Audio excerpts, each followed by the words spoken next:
Hello and welcome back to the second part of building the Yokosuka D4Y2-S Judy Bomber Hunter from FineMolds in 1/48 scale. Now this video is going to concentrate on the painting stuff and finishing the whole build. So let's not beat around the bush any longer and let's get right into it.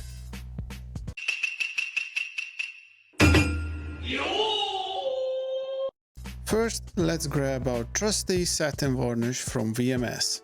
Now you might be wondering why I'm using satin varnish in the very beginning. The reason is that I'm using the varnish as a clear primer. Ever since I've been using water-based acrylics, I have a bit of a trouble, so to speak, having the acrylics sticking to the surface of clear plastic like the canopy. And I don't know why it is, probably because it's just too shiny, too smooth, and yeah, regular acrylic paint just has a bit of a trouble sticking, especially when you're doing planes and you want to have the very first coat on the canopy to be the cockpit color, you know, so you have a bit of a realism to it. And if it's not a primer, then it just has problems sticking. That's why I thought that perhaps I could use VMS satin or matte varnish as a base coat, as a primer coat, and then put down all the layers of paint which I want. And actually this technique worked quite well, so I'm going to use this in the future. And after the clear primer slash varnish, let's use Mitsubishi Interior Green to build a nice opaque layer of the interior color onto the canopy frame. Here, of course, slow and steady wins the race. And you want to have this layer to be as opaque as possible because you don't want to have the upcoming layers to change the color, like darken or lighten the color of the interior color. Or maybe you do. I don't know. It's really up to you in the end now, isn't it?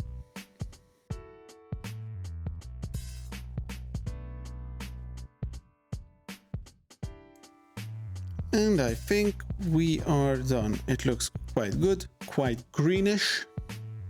I think that's going to be enough.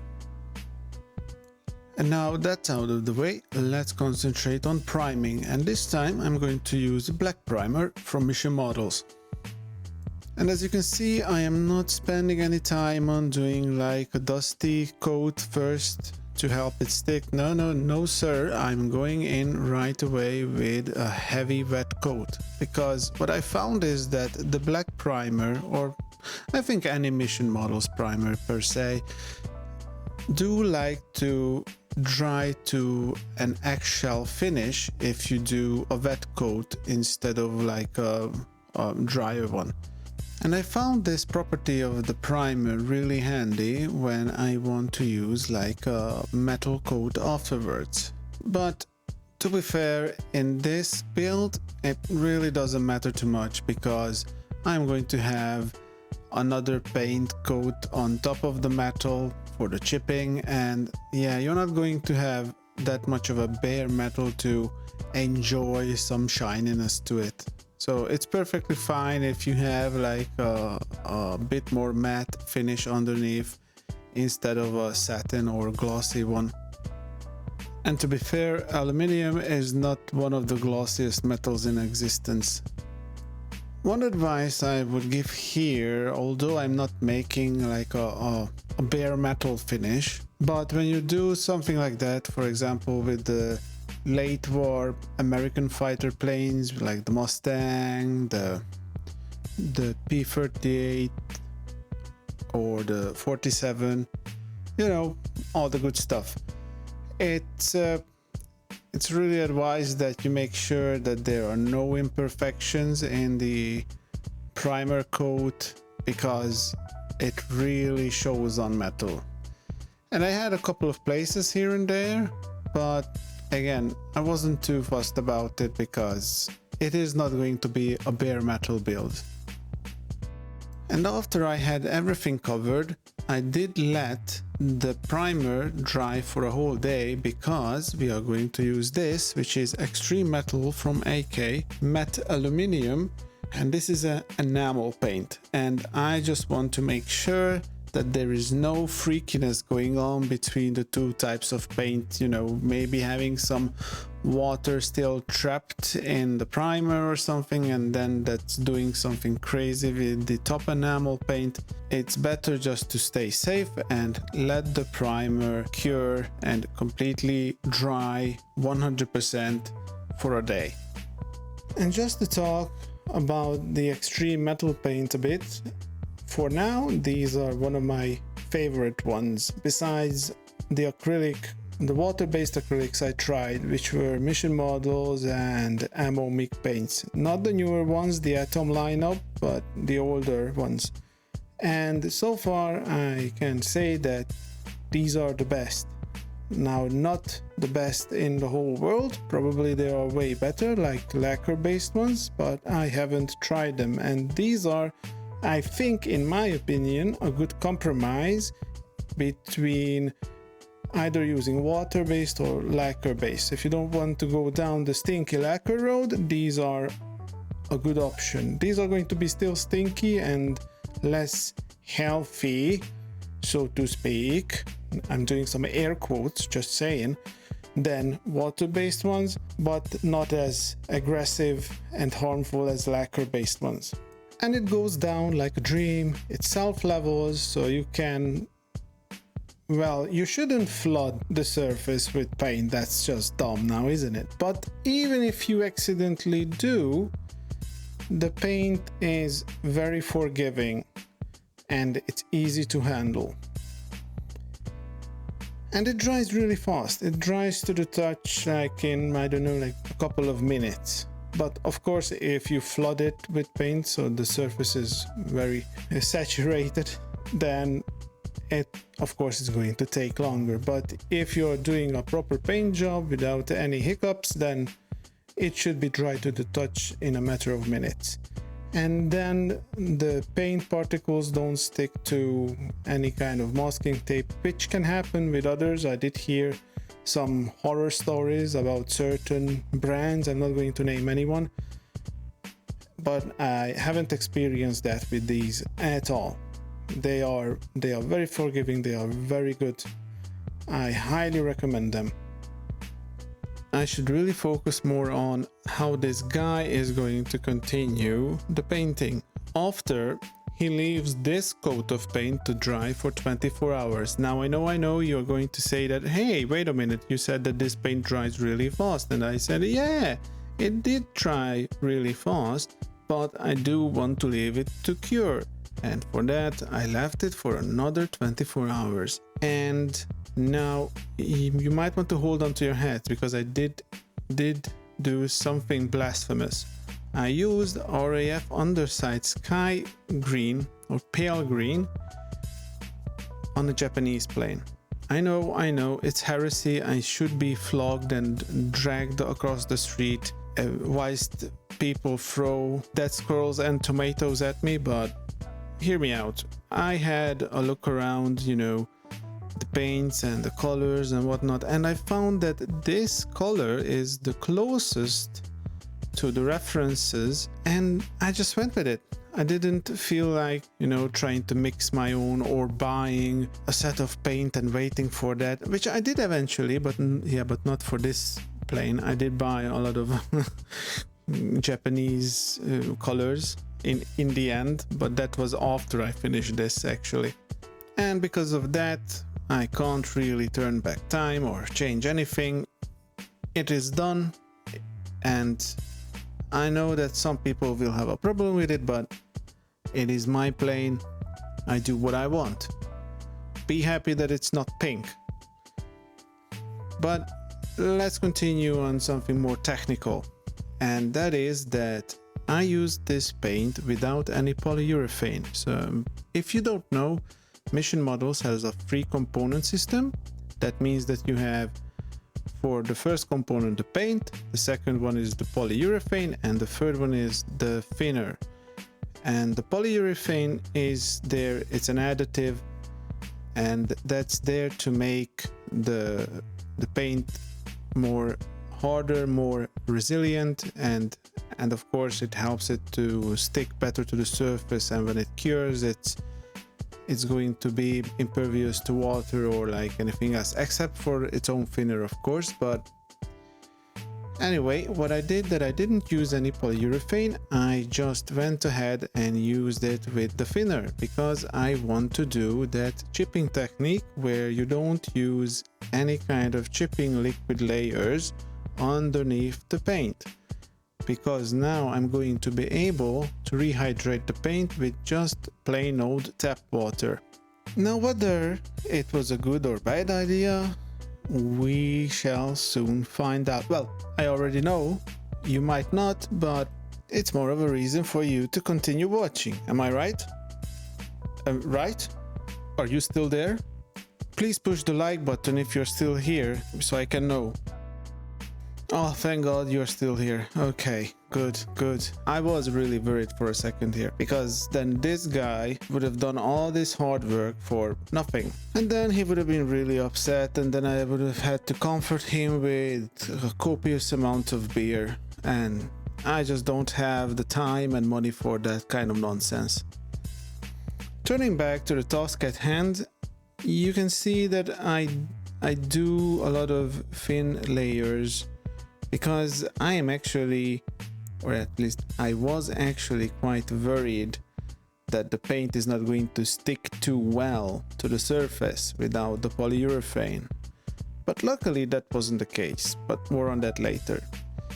Let's continue with the top surfaces of the plane.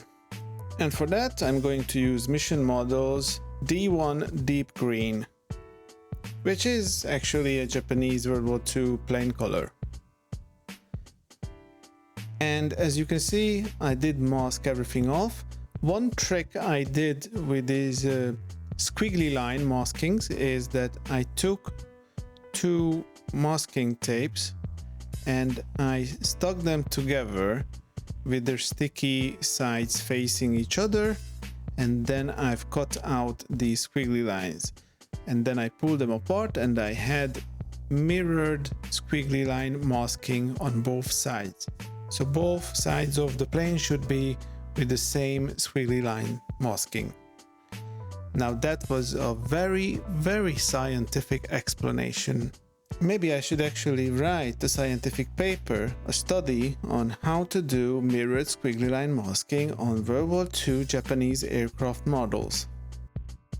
But before I run off and write that study on this topic, I need to finish editing this video. So we need to concentrate on what's happening on the screen, which is, as it was with the bottom side, just a couple of thin layers of this deep green to have a full coverage. Okay, you know what? I think at this point you already know what happens next. It will be completely green, so let's jump in time, shall we? Okay, we stop here a bit just to let you know that, for example, the bottom parts have some greens on them, like at the edge of the wing, like there, and as you saw there, the nose section as well does have a bit of green, and I did mask them off like that. I'm not going to go all the way with the green. As you can see, it's just the second half of the wings, because from the wing root to the middle section there is going to be a yellow band, a yellow line, as with a lot of Japanese planes. I think those were the indicators for the ones which were doing home defense against the bombers, I think, but do correct me if I'm wrong. And now we jump in time again. And here we have a fully covered Yokosuka D4Y2 in green. I did like how this green went down. If you have seen my previous videos with the Stuka build, I was rambling about Mission Models greens being blotchy. And this wasn't the case at all, although I should say that I did quite a number of coats actually on it, but it's done. It's nice, evenly opaque, just the way I wanted. And now let's take off the masking tapes and let's see how the squiggly line theory turned out. One thing to note here, that I was very afraid the paint not sticking without any polyurethane, and again, it wasn't the case at all. The masking tape didn't lift any of the paint up, and if you have seen any of my previous builds, I had numerous times having that happen to me, and it's quite unnerving when you do a lot of paint work and then you feel that, oh, now I'm comfortable, I'm done, it will be so great when I peel off the masking tape, and then you start peeling and there is like paint coming off with it. And it's just one thing that I absolutely hate happening to me. And I know that this is mostly with water-based acrylics, because lacquer paints are hot, they eat into the plastic, they are not going to lift up, but water-based ones can do that, especially if the surface is not clean properly. And as you can see, everything looks lovely. Now the other side, and if I did it okay, both sides should look the same.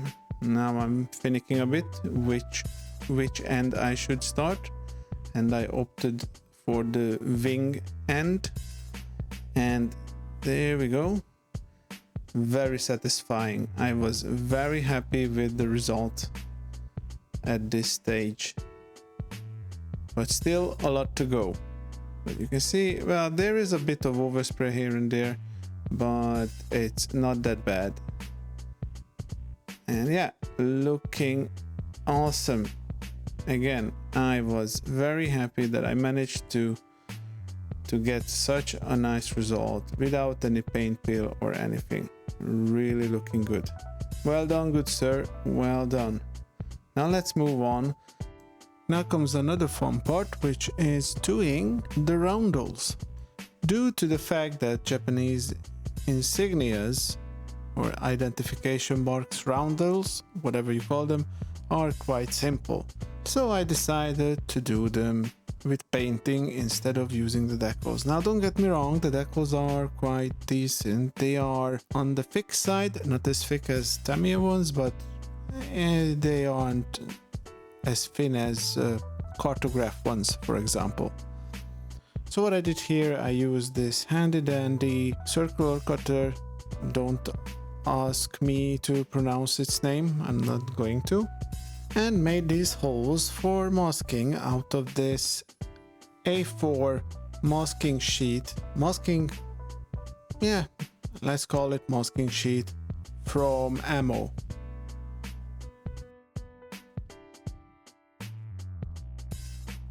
So first you want to position where the decals or the markings in this case will go with the cutout parts, so the circles, and position them roughly in the spot where they need to be.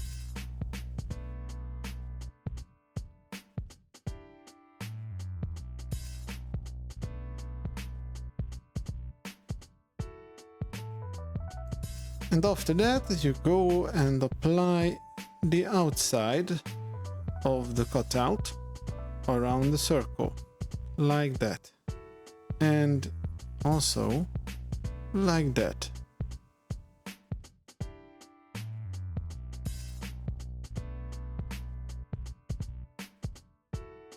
And when that's done, you take out the middle section and presto, you have a nice masking for the Japanese insignias, roundels, identification marks, whatever.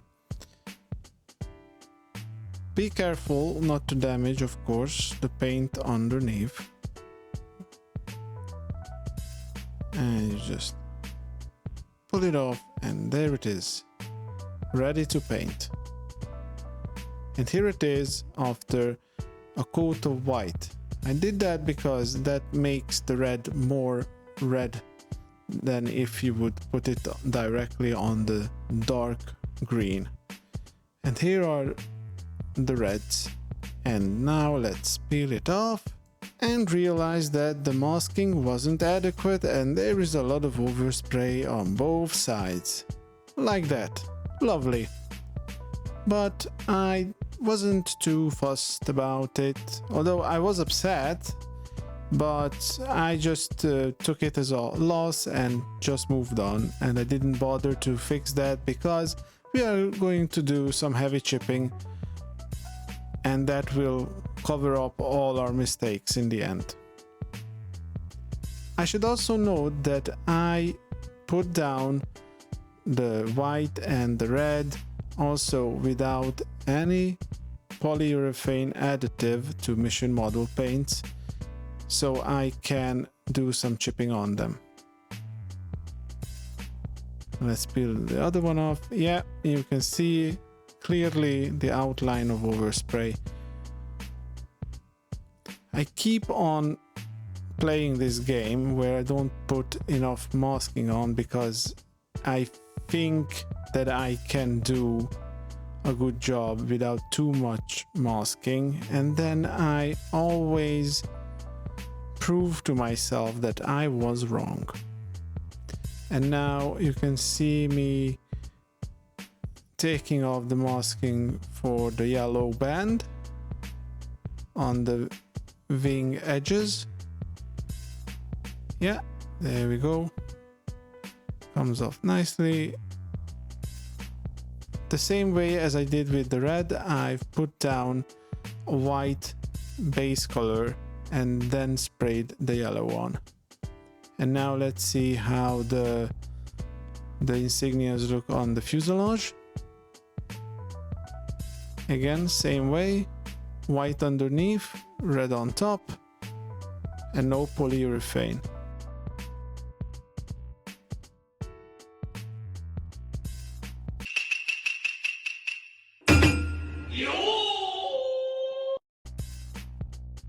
And we have arrived at the biggest and probably the most interesting part of this whole build, because this is the first time I tried something, and of course it was very nerve-wracking because I did a decent job on the paint, which was quite good in my opinion, well, except for the overspray, and now we are going to ruin everything with chipping, and with a chipping technique which is really not the same as one would call the hairspray one. And as you can see, all I do is that I take a little bit of water, dip this very overused, very neglected little brush, and just rehydrate the paint and just do a stippling motion. And I can say that there is one problem with this technique if you want to do proper chipping, is that it's well, the paint is not flaking really. It's more of a smearing technique than chipping. So what you want to do is that you want to do really quick and fast chipping motions so it looks more like chipping and not smearing. And because the paint is rehydrated, you're not going to get it off in a proper layer as with hairspray chipping. And that was very apparent from the very first couple of stippling motions, that it's not going to be 100% the desired effect, but I thought that I am so far down the rabbit hole at this point that I'm not going to stop. I'm going to muscle through and see what I can get out of it. And don't get me wrong, this technique can be viable in certain situations. What I would say is that it can be good when you do like winter camouflage on tanks or on planes, for example on the Eastern Front, because there they used these water washable paints, which were just like temporary paints applied onto the vehicle and could be washed down, hosed down with water quite easily. I think if it comes to that, I think this technique with mission model paints, not adding the binder, the polyurethane to it, and using regular water to rehydrate the paint and get like smearing effects and stuff like that, I think that is perfect for that kind of job. Maybe other things as well, like for example like staining perhaps, or some discoloration where you take mission models paint and apply it on top of the paint that you want to discolor and like use it as an effect, like what you would do with all paints. I need to try that actually, because now I'm curious.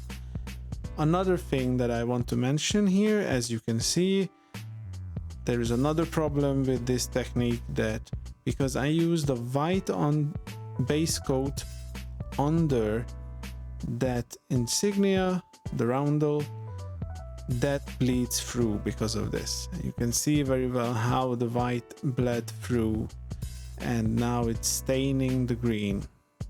And when I started to do this and I saw this, and it's like, oh man, this is going to be fugly. But as I said, I just carried on relentless, and I just wanted to see what it will look in the end. The same white bleed through you can see with the yellow as well, happening over there a bit. But by the end of the day, this is how we learn new techniques, new ways to do certain things. And I was convinced in my head that this can work out, and certainly it can in some extent, and it's not that bad. It's not the end of the world, but it's certainly not hairspray chipping or the kind of chipping that you see from others done with hairspray or like any other chipping medium that they use. But let's jump in time now and see how we get on. And here you can see more prominently how bad the white bleed is. As you can see, I start doing it in the middle of that circle, and the first thing that you will see beneath the red is the white, and then only the green. I was trying to figure out how I could get rid of that, but there is no real way. Perhaps a solution would be in this case to not do this white and red on top kind of painting, but rather paint these roundels in a way that the end result of it, even if when you put it on this dark green, is going to be a more vibrant red, perhaps a different, more lighter red, or more, I don't know, like maybe pinkish color, and then as it going to be on top of this dark green, it will darken it enough that it looks red. Perhaps that could be an option, so you don't need the white underneath. And with the yellow, well, with the yellow you can play around. You can do a lot of coats of yellow until it's going to build up enough that it's going to be properly light yellowish color. Overall, I think it looks quite decent. It looks convincing, and I do like that there is this kind of a greenish hue to the underlying metallic color, so it's not bare metal shining through, it's more with this greenish hue that you can see. And perhaps another thing that one can try with this technique is perhaps using very high grit sandpaper and just sand off very carefully this layer of paint, because it's a very fragile layer of paint without the binder. So I can imagine that you can scrape it off or sand it off very easily, but I need to try that as well now.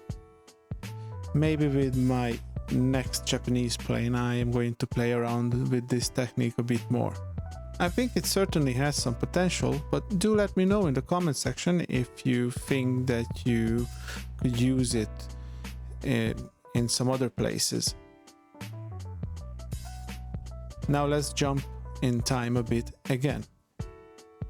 And focusing on the bottom part was another elevation that it does matter what kind of color you are trying to use with this chipping technique, because this greenish sky grayish color just didn't work very well. And what I mean by that is that you can't really see the difference between the color and the underlying metallic paint. And I tried it in a couple of places, but the result was, well, highly unsatisfactory, because you couldn't really see the chipping. So you can see that I tried it like at the wheel wells, but yeah, it just didn't work. The metallic color underneath, the matte aluminium, and this sky gray, they blend together so well that you can't really distinguish the two from each other. So what I did, I just left it as it is. Afterwards, I just cut my losses. But of course, I was still able to do some chipping on the roundels, as you can see.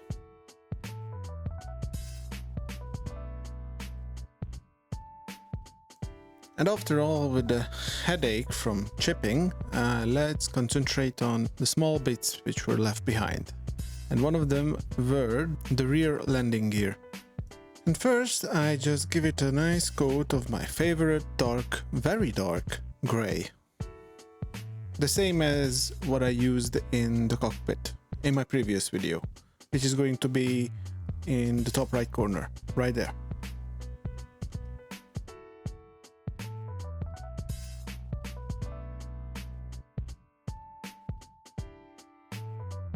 And after that has dried, I added a bit of matte aluminium from ammo.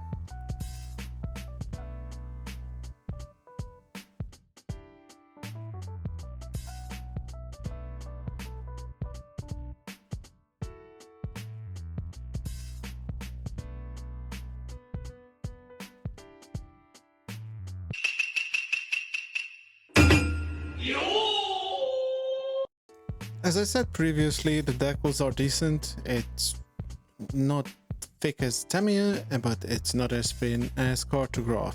It is somewhere in the middle. And of course, it played together really nice with Microsol and Microsat. But I think I mentioned this before in my previous video, which if you haven't seen it yet, then please do give it a bit of look, maybe a thumbs up on there as well. You know, just to help a model making brother out, you know, with some views, with some likes. Anyhow, let's continue and dry this bad boy up with some cotton bud. And in the meantime, I'm also going to demonstrate what not to do. Like, for example, that kind of motion, because you might move the decals. So what you want to do is do like a rolling motion, and just put down the cotton bud straight onto the decal and then roll it. This way you are not going to move the decals while you're pushing it against the surface and get all the air bubbles out and the excess liquid. Oh, and of course, I completely forgot to mention that I did seal all the paintwork and everything in with some satin varnish from VMS. And because I have painted on the roundels, there weren't too many other things on the surface that needed decaling. Well, one of them were these colorful bands on the landing gear. And they were a bit on the longer side. So what I had to do, that I had to trim the ends with an X-Acto knife in the end, right on top of the surface of the model itself. And the other thing that I should mention that you can see that I did try a bit more with the chipping underneath, and what I found is that, yeah, you can see the metallic paint shining through here and there, but again, you can see that it's not too prominent. The most prominent parts are at the edges, like for example at the intake. Well, you can't see here now, but like that's the part where it really you can see the metallic paint underneath.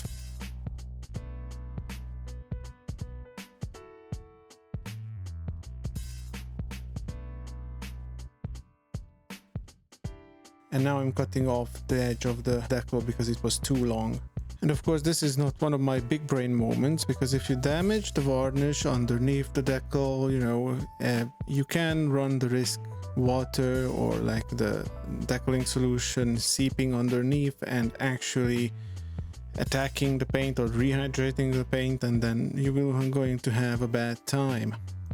So in hindsight, the best option would be to take the decal off, put it back onto the wet paper, the carrying paper that you've taken it off of, and then cut it there to size and then put it back on. Of course, you don't have to worry about these things if you use lacquer paints all the way or enamel paints. You know, they are not going to give a damn about water and decaling solution and whatnot.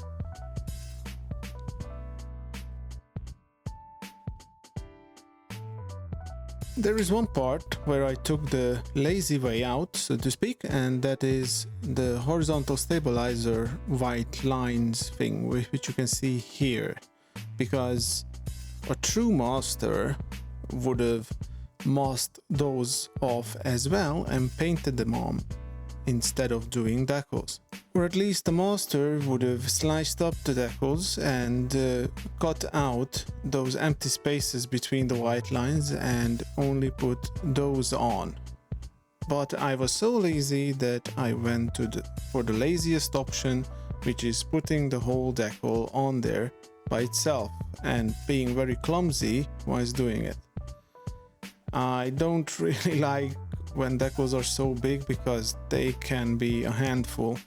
Like they can stuck to themselves and then you have to find the edge to fold it out again and stuff like that. But there is one good thing when the decals are on the thicker side like these, is that it's so much easier to handle when they are big.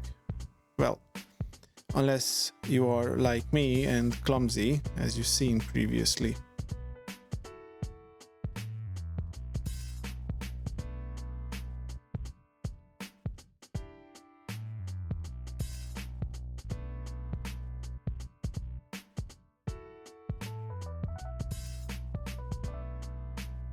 And here you can see the rolling motion in action. Again, nice and slow, steady hand, and only rolling. No dragging across the surface, because then you run the risk to move the decal underneath.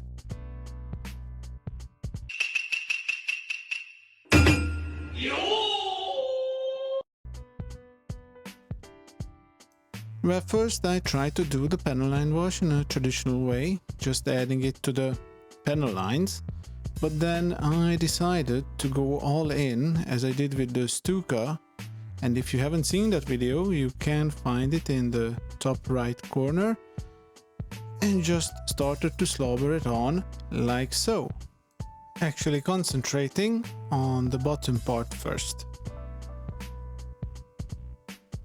And well, sorry for the bad camera shot. I managed not to pick up most of the work I've done here, and that was me not paying attention how I was holding the plane. But now you can see a bit better.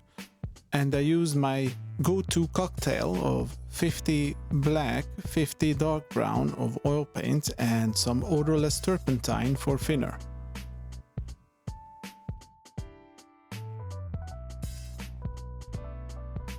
And after leaving it for a couple of hours to dry, I went ahead and rub-a-dub-dubbed everything off with my new technique using blue tack.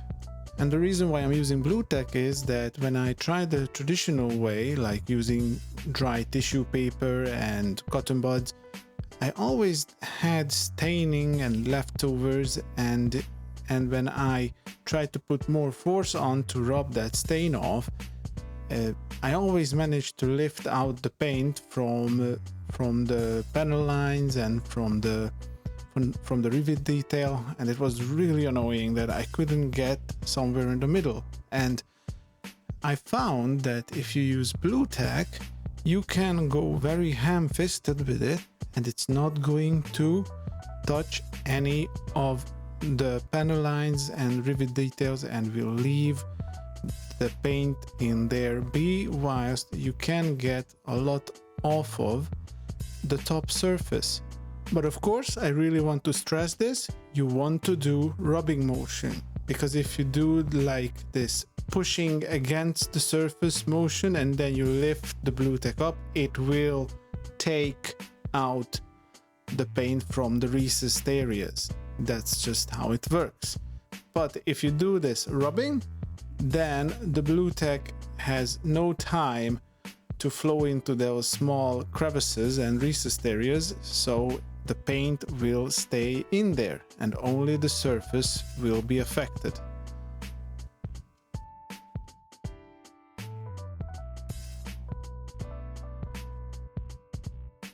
And this is how the bottom surface looks after cleanup.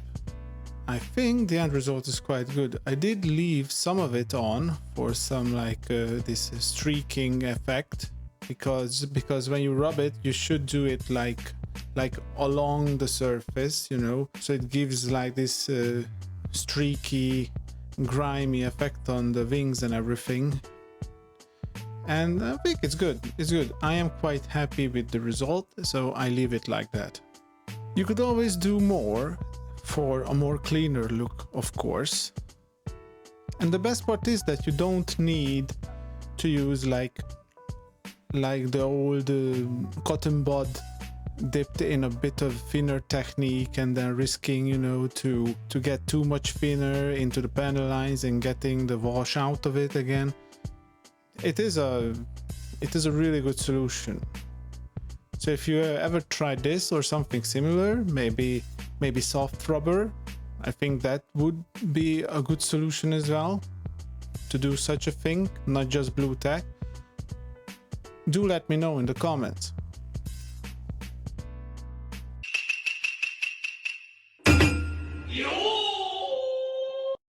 And for this plane, I'm going to use my very asymmetric Rising Sun stand, well, square-based stand. First, I did give it a good coat of Mission Models Grey Primer. After that, I gave a good coat of Mission Models White.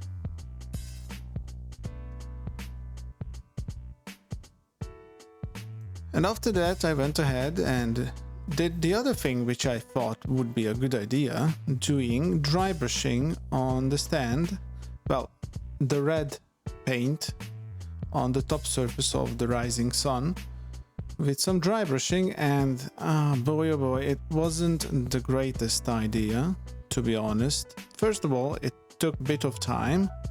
Second of all, there were issues with not having adequate amount of polyurethane in the white underneath, and relatively wet paint started to lift the white up as well here and there.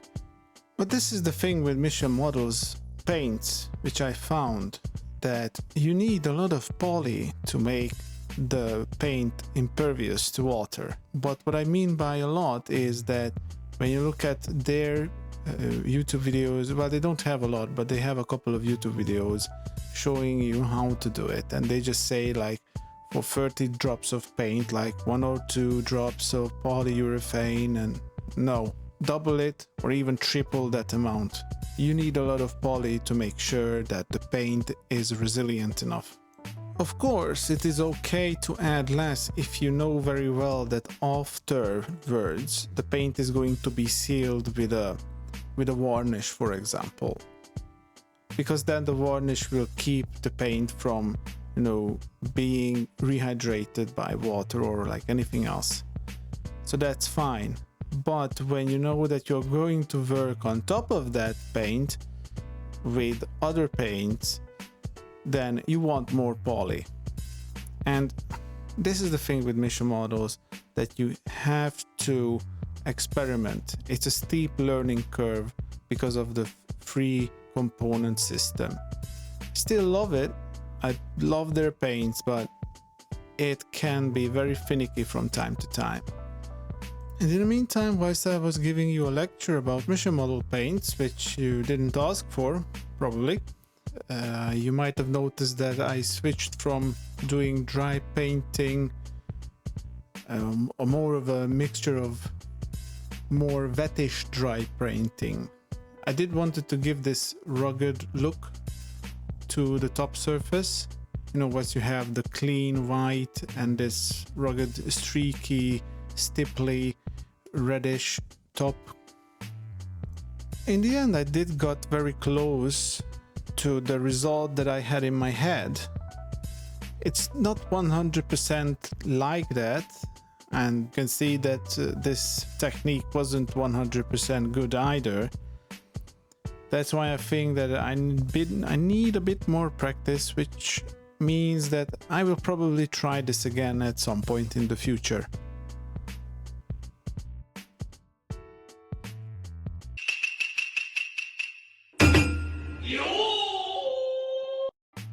Let's do the finishing touches by starting with the propeller, and using some super glue, I glue it in place. And of course here there is no room for error. You either put it on correctly or you are screwed, my friend.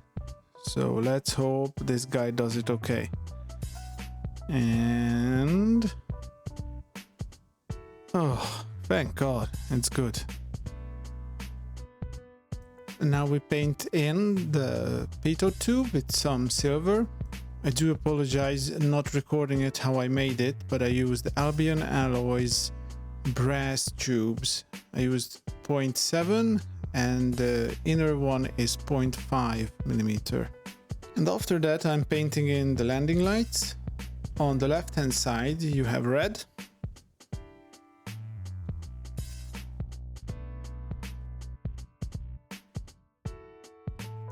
And on the right hand side you have blue.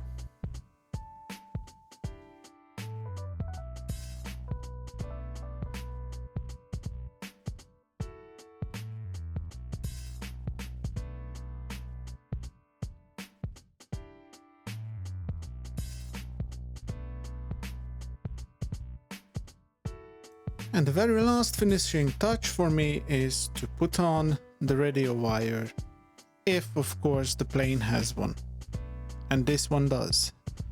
So after gluing it to the radio mast with some super glue, I trimmed the excess, and I did the same on the vertical stabilizer.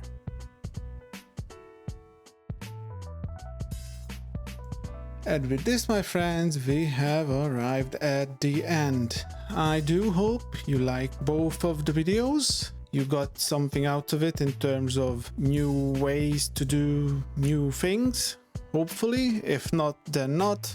But I do hope that with this I've earned your subscription and hopefully a like as well if you haven't done both yet. Regarding this kit, I do recommend it. Of course, it's a bit old, and usually I would say that why would you spend time on old bad kits when you can do nice and new ones. Well, in this case there is nothing new for this specific plane, so you either do this or you do nothing. Well, I think Hasegawa has 1/72nd scale of this plane, but that's not really new either. That's an old kit if I remember correctly. Anyway, as I said, it's old, it shows here and there, but I think in overall quality it's good. It needs some care, some love, and you can get a decent plane out of it. Now, I don't know if you think that this is decent enough. For me, it is quite good. I'm quite happy and pleased with the result in terms of the chipping as well. although I did say that it's not the best technique in the end because of the smearing and so on and so forth. So it's quite of a delicate process, but hopefully there are other ways to use this kind of technique with Mission Models paints. And with that, let's close this whole thing up. I'm not going to take any more time away from you, and I am hoping that you will join me on my next video when it will come out. And until then, of course, happy modeling, stay safe, don't inhale too much fumes, and don't cut yourself with the X-Acto knife. See you on the next one. Bye bye.